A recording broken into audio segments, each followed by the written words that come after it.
Okay, so you have an amazing birth image you cannot wait to share on social media. You edit it perfectly, you upload it, and then you're staring at a blinking cursor because you have no idea what to write in the caption. The photo is important, but the caption is what hooks people. Learn my steps to write a caption that gets lots of free engagement on Facebook.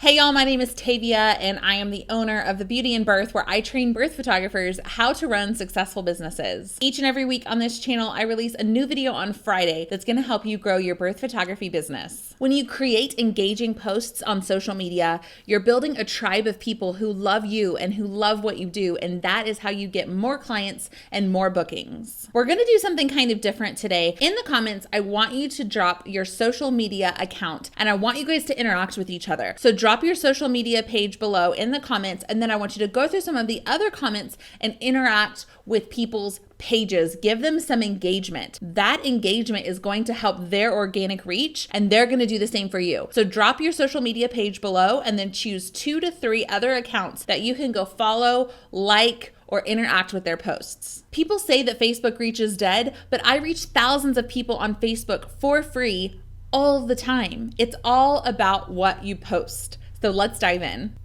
Here's how I write social media captions. Step 1 is to plan ahead. Do not make your posts in real time. What I do is sit down and spend a little bit of time every week planning out what I'm going to post on Facebook and on Instagram. I block out a few hours to get this done. If you're in the mindset of creating posts and writing things, it just flows so much more easily. So batch your time writing social media posts. That's my first tip, is to schedule time to get this done when you can sit down and really focus. And before you start this planning session, I want you to pay attention to what people are interacting with on social media. So look back at your past posts to see what has performed well, what people like, what people don't like. The second step to writing social media captions is to make it conversational. I want you to forget everything that you learned in English class, and I want you to talk like you talk in real life. So when I write social media captions, I use a lot of exclamation marks. I use a lot of ...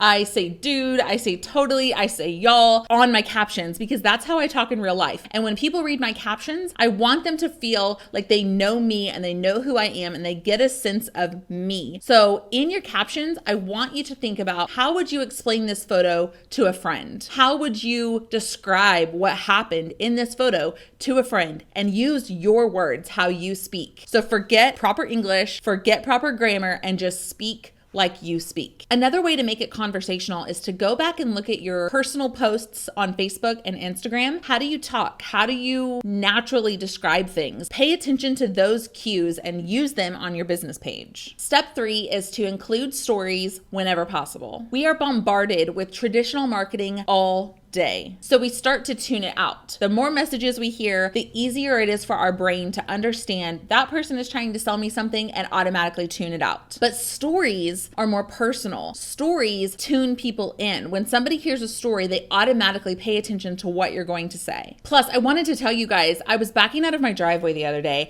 and I looked out to the corner and I saw, I already got your attention, didn't I? You were listening to that story, excited about what I was about to say, and that's because people love to hear stories. They automatically tune into stories. So whenever possible, tell a story with your caption. I have a really cool download for you guys. It's 15 social media caption starters and a behind the scenes look at 5 of my top performing posts on Facebook. It's in the description below, so go find it and download it. It's going to help you write really engaging captions. My 4th tip is that it needs to be interesting, but also precise. There's no such thing as too long, only too boring. And I want to share some examples of posts that have done well for me to give you a little behind the scenes look. Okay, first I want to show you this birth photo that we posted. And what worked well here is I was asking them about themselves. People love talking about themselves. People love talking about their babies and their kids. So how can you get people talking about themselves. This particular post said, how many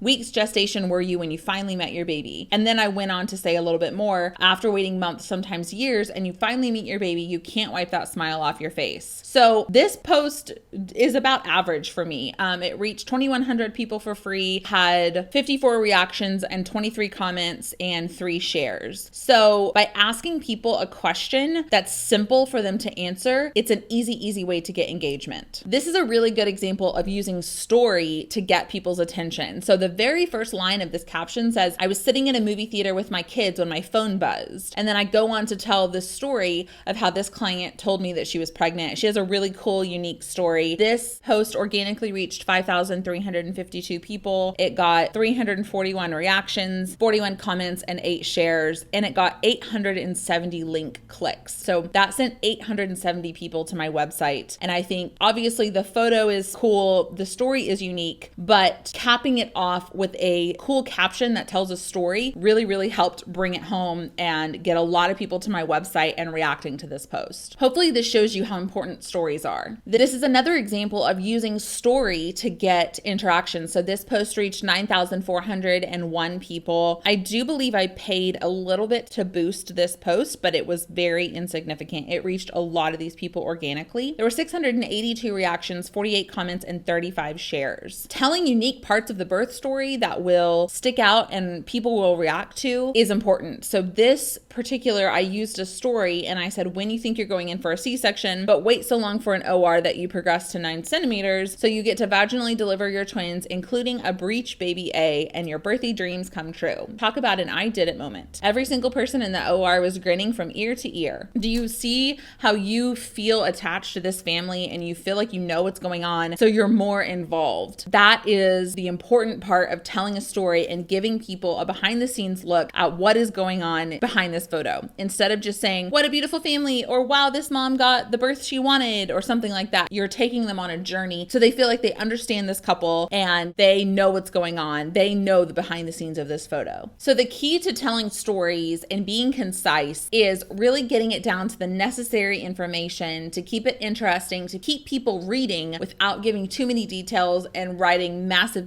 paragraphs of text. People don't have time to read massive paragraphs of text. They want to understand and they will read it if it's interesting. So go back through after you write your story and cut out as many extra details as you can while still keeping the story intact and precise. The 5th step is to tell your fans what to do. You might have noticed in the last few examples that I just shared with you, a lot of times I ask people a specific question to get them to engage. So I'll say things like double tap if on Instagram, or I'll say comment below if, or drop a GIF below, or GIF. I don't know how you people say it. You know what I'm talking about. Drop a GIF below to tell me about your weekend, or something like that that gets them talking about themselves, that's fun and easy to interact with. Don't ask a question like, tell me about your birth story from beginning to end. Nobody's going to interact with that. Nobody's going to comment. But if you say, tell me about your birth story with 1 GIF, or how much did your baby weigh at birth, or tell me about your birth story with 1 emoji, that's easier for people to respond to. People love talking about themselves if it's simple and easy and they can react and keep scrolling. Also, people can see right through you if you're asking questions just to get them to engage. So make sure that you're being authentic. Don't ask a question unless you really want to know the answer. The final step is to be patient. I know that sometimes you're scared to ask questions because what if nobody responds? And in those situations, I would just encourage you to keep